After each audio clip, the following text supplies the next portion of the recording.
programa Outras Palavras, um oferecimento Sindiúte MG, Sindicato Único dos Trabalhadores em Educação de Minas Gerais. Atualidade. Eu converso hoje com o professor Cássio Diniz.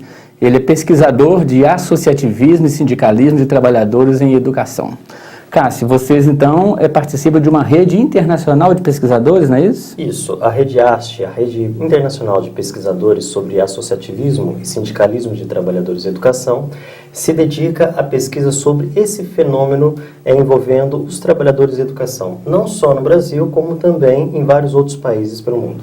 Vocês optaram por um período de pesquisa mais recente, por exemplo, desse século, ou um período mais dilatado? Então, alguns grupos se dedicam a uma história do movimento sindical docente, ou do movimento sindical de trabalhadores de educação, mais do início do século XX. Outros, como o nosso grupo da Universidade 9 de Julho, nos dedicamos ao estudo desse fenômeno a partir da ditadura e nos anos finais da ditadura. E a sua contribuição pelo fim na luta contra a ditadura civil-militar no Brasil. A Universidade 9 de Julho é de onde, cara? De São Paulo. São Paulo. São Paulo. Sei. Agora, já dá para fazer um comparativo, você que é um estudioso da área, sobre o nível de organização dos trabalhadores em educação do Brasil e de outros países do mundo?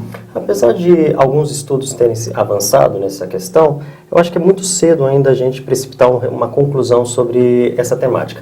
Mas, a partir do que já foi pesquisado, é interessante apontar que, apesar de tardio, o movimento sindical de trabalhadores em educação no Brasil se desenvolveu de forma desigual, mas combinado, no qual pôde igualar a outros movimentos que ocorrem em outros países, principalmente na Europa, Estados Unidos e América Latina. Nós estamos aqui com o seu novo livro, né? Sindicalismo e Associativismo de Trabalhadores em Educação no Brasil.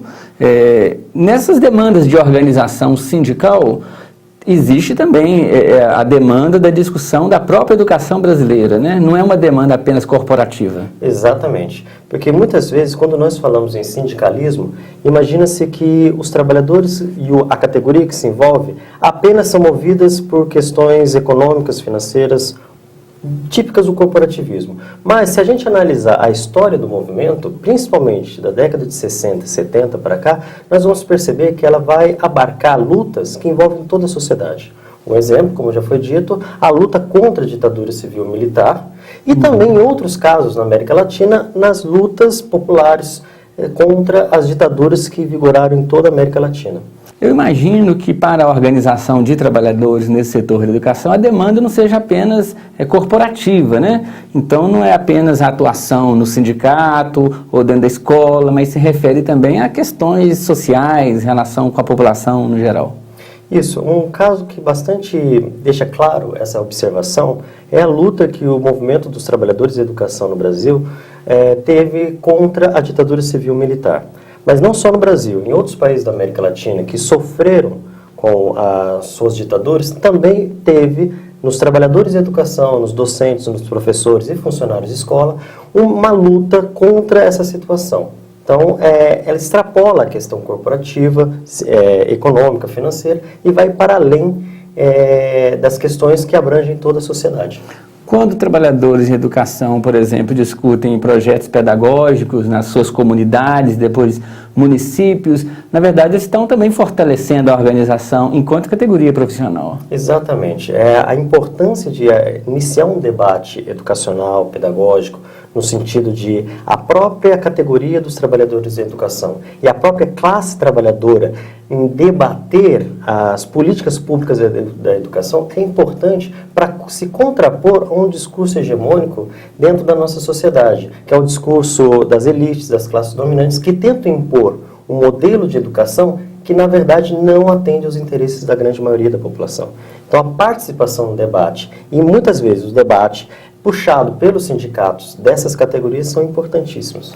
Agora, nós estamos num programa que é realizado por um sindicato de trabalhadores em educação, que é o Sindiúte, né? Que é uma história que você também já conhece e já pesquisou.